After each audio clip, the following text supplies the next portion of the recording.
Ito nga po pala yung Smart 2 machine na ginagamit ko. And noong April 4 po hanggang April 8, 289 meters po ang na-consume ko na nagamit sa papel.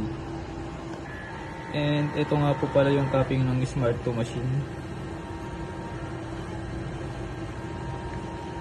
And ganito naman po kapag pag inanasal check na po yung machine.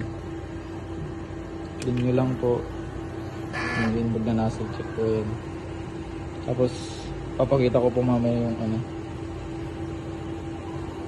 resulta ng nasal check. Ito check na po natin yung nasal check ng ng Smart 2 machine.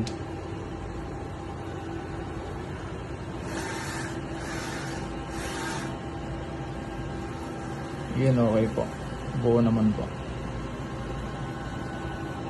Ito nga po pala ang ink system ng Smart 2 or tinatawag na ink label.